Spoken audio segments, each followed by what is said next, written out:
પોંડિચેરીના lieutenant governor કે કૈલાશનાથ ગજાનન આશ્રમ માલસરની મુલાકાતે આવી પહોંચ્યા હતા, જ્યાં તેઓએ નર્મદા મૈયાને મુખ્ય 5 શિલાઓની પૂજા અર્ચના કરી પરમ પૂજ્ય ગુરુજીના આશીર્વાદ પ્રાપ્ત કરી ભોજન પ્રસાદીનો લાભ લીધો હતો।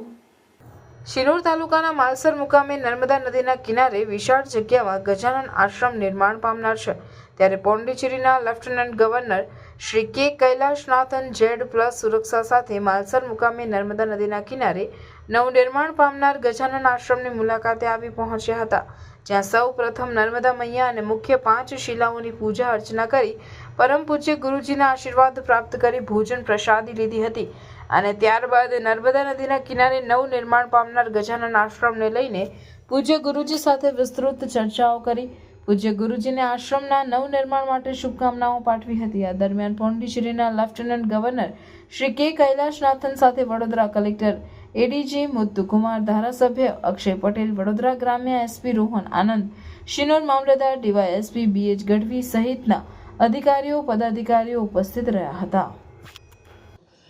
મારા ગજાનન આશ્રમ સાથે વર્ષો સુધીના સંબંધ છે। એના ગજાનન આશ્રમનો જે એક્સપેન્શન થાય છે એના અનુસંધાનમાં હું આજે આવ્યો છે।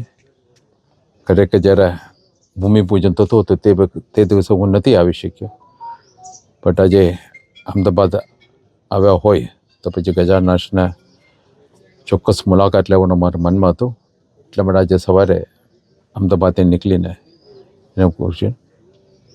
અને હું માનું છું કે આખું માલસર ગામ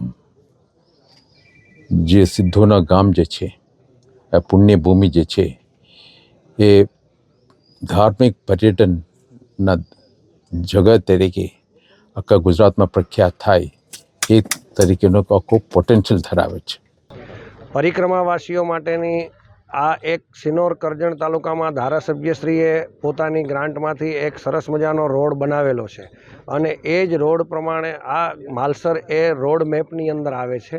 તો અહીંયા પરિક્રમાવાસીઓ માટે ચાતુર્માસ ગાળવા માટે બહુ સુંદર વ્યવસ્થા અમે કરશું। એ લોકોને રહેવા જમવાની વ્યવસ્થા પણ અહીંયા કરવામાં આવશે।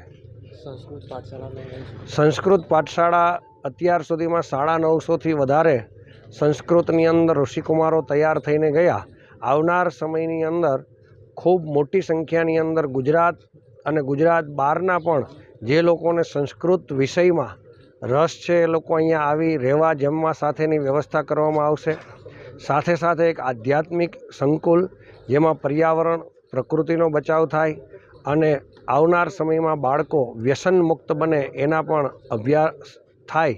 સાથે સાથે અમે એક ચિકિત્સાલય એટલે કે દવાખાનાનું પણ વિચાર કરી રહ્યા છીએ કે આ વિસ્તારના લોકોને નિઃશુલ્ક સારામાં સારી સુંદર ડૉક્ટરી સારવાર મળી રહે એના માટેનું પણ અમે આયોજન કરી રહ્યા છીએ।